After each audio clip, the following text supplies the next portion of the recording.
ಮತ್ತಾಯನು ಬರೆದಂಥ ಸುವಾರ್ತೆ 28ನೇ ಅಧ್ಯಾಯ 20ನೇ ವಾಕ್ಯ. ನೋಡಿರಿ, ನಾನು ಯುಗದ ಸಮಾಪ್ತಿಯವರೆಗೂ ಎಲ್ಲ ದಿವಸ ನಿಮ್ಮ ಸಂಗಡ ಇರುತ್ತೇನೆ.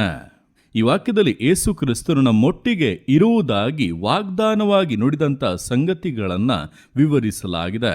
ನೋಡುವಂಥ ಸಮಯದಲ್ಲಿ ಆತನು ಸ್ಪಷ್ಟವಾಗಿ ಹೇಳುತ್ತಾ ಇದ್ದಾನೆ, ನೋಡಿರಿ, ನಾನು ಯುಗದ ಸಮಾಪ್ತಿಯವರೆಗೂ ಎಲ್ಲ ದಿವಸ ನಿಮ್ಮ ಸಂಗಡ ಇರುತ್ತೇನೆ ಎಂಬುದಾಗಿ. ದಿನಗಳು ಹೇಗೆ ಇರಲಿ, ಪರಿಸ್ಥಿತಿಗಳು ಹೇಗೆ ಇರಲಿ, ವಿರೋಧಗಳು ಎಷ್ಟೇ ಇರಲಿ, ಅವೆಲ್ಲವುಗಳ ಮಧ್ಯ ಅದೆಲ್ಲವನ್ನ ನಿಯಂತ್ರಿಸುವಂಥ, ಅದೆಲ್ಲವನ್ನ ಜಯಿಸಿರುವಂಥ ಕರ್ತನಾದ ನಾನು ನಿನ್ನ ಸಂಗಡ ಇರುತ್ತೇನೆ. ಆದ್ದರಿಂದ ಮಗನೇ, ಮಗಳೇ, ನೀನು ಭಯಪಡಬೇಡ ಎಂಬುದಾಗಿ ನಿಮ್ಮ ನೋಡಿ ವಾಗ್ದಾನ ಮಾಡುತ್ತಾ ಇದ್ದಾನೆ. ಆದರೆ ಈ ವಾಗ್ದಾನವು ನೆರವೇರಬೇಕಾದರೆ ನಾವು ದೇವರಲ್ಲಿದ್ದುಕೊಂಡು ಆತನ ಆಗ್ರಹವನ್ನು ನೆರವೇರಿಸಬೇಕು.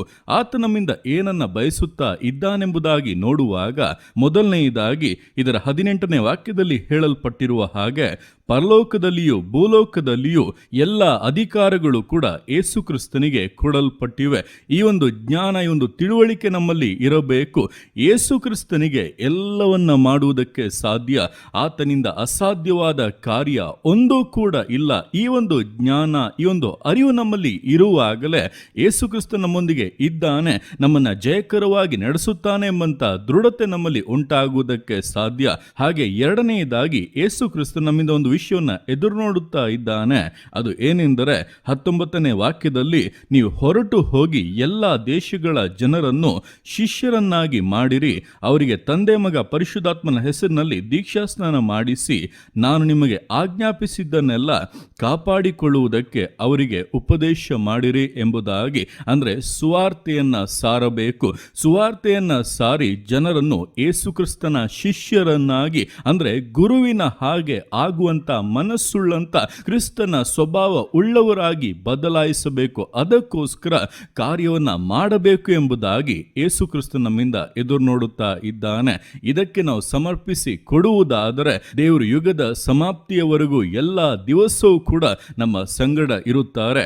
ಆತನ ಅಧಿಕಾರವನ್ನ, ಆತನ ಬಲವನ್ನ ನಮ್ಮ ಜೀವಿತದಲ್ಲಿ, ನಮ್ಮ ಜೀವಿತದ ಮೂಲಕವಾಗಿ ಅನೇಕರ ಜೀವಿತಗಳನ್ನ ಅನುಭವಿಸಬಹುದಾಗಿದೆ.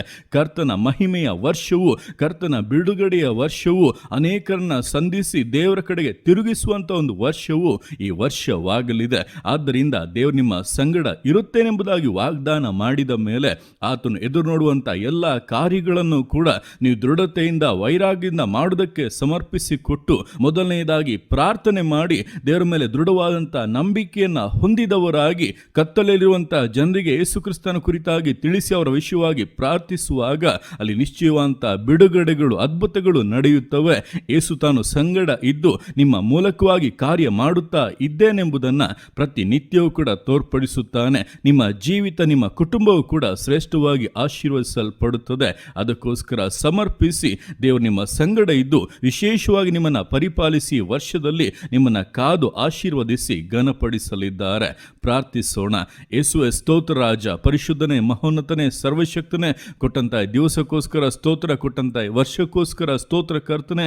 ಈ ವರ್ಷದಲ್ಲಿ ಅಪ್ಪ, ಯುಗದ ಸಮಾಪ್ತಿಯವರೆಗೂ ಎಲ್ಲ ದಿವಸ ನಿಮ್ಮ ಸಂಗಡ ನಾನು ಇರುತ್ತೇನೆಂಬುದಾಗಿ ನೀನು ವಾಗ್ದಾನ ಮಾಡಿದಂತ ಆ ಕೃಪೆಗೋಸ್ಕರ ಸ್ತೋತ್ರ ಕರ್ತನೆ. ಅದಕ್ಕೆ ನಮ್ಮನ್ನು ಸಮರ್ಪಿಸಿ ಕೊಡುತ್ತಾ ಇದ್ದೇವೆ. ಅದಕ್ಕಾಗಿ ಅಪ್ಪ, ನೀನು ಪರಲೋಕದಲ್ಲಿಯೂ ಭೂಲೋಕದಲ್ಲಿಯೂ ಎಲ್ಲ ಅಧಿಕಾರವನ್ನು ಹೊಂದಿರುವಂಥ ದೇವರೆಂಬಂಥ ನಂಬಿಕೆಯು ನಮ್ಮಲ್ಲಿ ದೃಢವಾಗಲಿ, ಅದು ನಮ್ಮ ಅನುಭವವಾಗಲಿ ಕರ್ತನೆ. ಒಂದೊಂದು ಜೀವಿತಗಳಲ್ಲಿ ಕೂಡ ಈ ಅನುಭವ ಉಂಟಾಗುವ ಹಾಗೆ ನಿನ್ನ ಅಧಿಕಾರವನ್ನು ತೋರ್ಪಡಿಸಬೇಕೆಂದು ಪ್ರಾರ್ಥಿಸ್ತಾ ಇದ್ದೇನೆ. ಜೀವಿತದಲ್ಲಿರುವಂತಹ ಬಲಹೀನತೆಗಳು, ರೋಗದ ಕಟ್ಟುಗಳು, ಎಲ್ಲ ಮರಣದ ಹಾಸಿಗೆ, ಶತ್ರುವಿನ ಬಂಧನಗಳನ್ನೆಲ್ಲ ಹೋರಾಟಗಳು ಈ ಸಮಯದಲ್ಲಿ ನೀಗಿ ಹೋಗಲಿ. ಪೂರ್ಣವಾಗಿ ಬಿಡುಗಡೆಯ ಕರಗಳು ಈ ಸಮಯದಲ್ಲಿ ಇಡಲ್ಪಡಲಿ. ದೇವರ ಶಕ್ತಿಯು ಇಳಿಯಲಿ ಜೀವಿತಗಳ ಮೇಲೆ. ಅದ್ಭುತ ಬಿಡುಗಡೆ, ಅದ್ಭುತ ಸೌಖ್ಯ ಈ ಸಮಯದಲ್ಲಿ ಉಂಟಾಗಲಿ. ಯೇಸುವಿನ ನಾಮದಲ್ಲಿ ಹೋರಾಟಗಳನ್ನು ಲಯಪಡಿಸಿ ಪ್ರಾರ್ಥಿಸ್ತಾ ಇದ್ದೇನೆ. ಜೀವಿತಗಳನ್ನು ಕಾಡಿದಂತಹ ದುರಾತ್ಮವೇ, ತಡೆಗಳನ್ನು ಉಂಟು ಮಾಡಿದಂತಹ ದುರಾತ್ಮವೇ, ಕುಟುಂಬದಲ್ಲಿ ಕಲಹಗಳನ್ನು ಎಬ್ಬಿಸಿದಂತಹ ದುರಾತ್ಮ ಕಾರ್ಯಗಳೇ ತೊಲಗಿ ಹೋಗಲಿ ಯೇಸುವಿನ ನಾಮದಲ್ಲಿ, ಅದೆಲ್ಲವೂ ನೀಗಲಿ ಪೂರ್ಣವಾಗಿ. ಯೇಸುವಿನ ರಕ್ತವನ್ನು ಪ್ರೋಚಿಸುತ್ತಾ ಇದ್ದಾನೆ. ಈ ಸಮಯದಲ್ಲಿ ಕುಟುಂಬಗಳಲ್ಲಿ ಬಿಡುಗಡೆ ಉಂಟಾಗಲಿ, ಅದ್ಭುತಗಳು ನಡೆಯಲಿ, ಜೀವಿತಗಳು ಆರೋಗ್ಯವನ್ನ ಹೊಂದಲಿ, ಗರ್ಭಫಲವು ಅನುಗ್ರಹಿಸಲ್ಪಡಲಿ. ಯೇಸುವಿನ ನಾಮದಲ್ಲಿ ತಡೆಗಳೆಲ್ಲ ಮುರಿದು ಕಾರ್ಯಗಳು ಸಫಲವಾಗಲಿ, ವಿವಾಹ ಕಾರ್ಯಗಳು ಸಫಲವಾಗಲಿ, ವಿಶೇಷವಾದ ಆಶೀರ್ವಾದ ಬಾಗಿಲುಗಳು ಜೀವಿತಗಳಿಗೋಸ್ಕರ ತೆರೆಯಲ್ಪಡಲೆಂಬುದಾಗಿ ಕಟ್ಟಲೆ ಕೊಡುತ್ತಾ ಇದ್ದಾನೆ. ಯಾವ ಕೊರತೆ ಇಲ್ಲದಂತ ಜೀವಿತಗಳು ಒಬ್ಬೊಬ್ಬರದು ಕೂಡ ಆಗಲಿ ಅಪ್ಪ. ಸ್ತೋತ್ರ. ನೀನು ಹಾಗೆ ಮಾಡೋದಕ್ಕಾಗಿ ನಿನಗೆ ಮಹಿಮೆ. ಹಾಗೆ ಅಪ್ಪ, ಪ್ರತಿಯೊಬ್ಬೊಬ್ಬರು ಕೂಡ ನಿನ್ನ ಸುವಾರ್ತೆಯನ್ನ ಸಾರುವವರಾಗಿ, ಇರುಳಿನಲ್ಲಿರುವಂತಹ ಜನರಿಗೆ ನಿನ್ನ ಬೆಳಕನ್ನ ತೋರ್ಪಡಿಸುವವರಾಗಿ ಅಪ್ಪ ಸ್ತೋತ್ರರಾಜ ಮಾರ್ಪಡಿಸು ಕರ್ತನೆ. ನಿನ್ನ ಮಕ್ಕಳು ಅಪ್ಪ ಅದಕ್ಕೋಸ್ಕರ ಪ್ರಾರ್ಥಿಸುವುದಕ್ಕೂ ಸಿದ್ಧವಾಗುವುದಕ್ಕೂ ನಿನ್ನ ಕೃಪೆಯನ್ನು ಅನುಗ್ರಹಿಸು. ಎಲ್ಲಿ ಹೋಗಬೇಕು, ಯಾರನ್ನ ಸಂಧಿಸಬೇಕೆಂಬುದನ್ನ ಅಪ್ಪ ನಿನ್ನ ನಡೆಸುವಿಕೆಯಲ್ಲಿ ನೀನು ತಿಳಿಸಬೇಕಾಗಿ ಬೇಡುತ್ತಾ ಇದ್ದಾನೆ. ಅವ್ರು ಯಾರ ಬಳಿಯಲ್ಲಿ ಸುವಾರ್ತೆಯನ್ನು ಸಾರಿದರು, ಯಾರಿಗೋಸ್ಕರ ಪ್ರಾರ್ಥಿಸಿದರು, ಅಲ್ಲಿ ಬಿಡುಗಡೆಗಳು ಸಂಭವಿಸಲಿ, ಅದ್ಭುತ ಕಾರ್ಯಗಳು ನಡೆಯಲಿ. ನಿನ್ನ ಮಕ್ಕಳ ಬಾಯಲ್ಲಿ ಅಧಿಕಾರಗಳ ನೀಡು ಕರ್ತನೆ. ಅವರು ಪ್ರಕಟಿಸುವಾಗಲೇ ಅದ್ಭುತಗಳು ನಡೆಯಲಿ, ಸೂಚಕ ಕಾರ್ಯಗಳು ನಡೆಯಲಿ. ನಿನ್ನ ಜೊತೆಗಿದ್ದೀಯಾ ಎಂಬುದು ಅಪ್ಪ ಸ್ಪಷ್ಟವಾಗಿ ಬಹಿರಂಗವಾಗಲಿ. ಅನ್ಯರು ಆಶ್ಚರ್ಯ ಪಡುವಂತ ವಿಧಗಳಲ್ಲಿ ನಿನ್ನ ಮಹಿಮೆಯನ್ನ ತೋರ್ಪಡಿಸು. ನಿನ್ನ ಜೊತೆಗಿದ್ದು ಮಾನಿಸೋಪ. ಸ್ತೋತ್ರ ಕರ್ತನೆ. ಈ ವರ್ಷದಲ್ಲಪ್ಪ ನಿನ್ನ ಜೊತೆಗಿದ್ದೀಯ, ನೀನು ನಮಗೋಸ್ಕರಪ್ಪ ಕಾರ್ಯ ಮಾಡುತ್ತೀಯ, ನಮ್ಮ ಮೂಲಕವಾಗಿ ಕಾರ್ಯ ಮಾಡುತ್ತೀಯ ಎಂಬುದು ಸ್ಪಷ್ಟವಾಗಿ ಬಹಿರಂಗವಾಗುವಂತ ರೀತಿಯಲ್ಲಿ ಕಾರ್ಯಗಳು ನಡೆಯುವುದಕ್ಕಾಗಿ ನಿನಗೆ ಸ್ತೋತ್ರ ಸ್ತೋತ್ರ ಎಂಬುದಾಗಿ ಮಹಿಮೆಯನ್ನು ಸಲ್ಲಿಸುತ್ತಾ ಇದ್ದೇವೆ. ನೀನು ಹಾಗೆ ಮಾಡುತ್ತೀಯ. ನಿನ್ನ ವಾಗ್ದಾನಕ್ಕೋಸ್ಕರ ನಿನಗೆ ಸ್ತೋತ್ರಗಳು. ಪೂರ್ಣ ನಿನ್ನ ಕರಳಲ್ಲಿ ಸಮರ್ಪಿಸಿ ಆರೋಗ್ಯವನ್ನ, ಬಲವನ್ನ, ದೀರ್ಘಾಯಸ್ಸನ್ನು ಕೊಟ್ಟು ಒಬ್ಬೊಬ್ಬರನ್ನ ನೀನು ತೃಪ್ತಿಪಡಿಸಬೇಕೆಂಬುದಾಗಿ ಬೇಡಿದನ ಯೇಸುವಿನ ನಾಮದಲ್ಲಿ ಹೊಂದಿದೆ ನಮ್ಮ ತಂದೆಯೇ. ಆಮೇನ್, ಆಮೇನ್.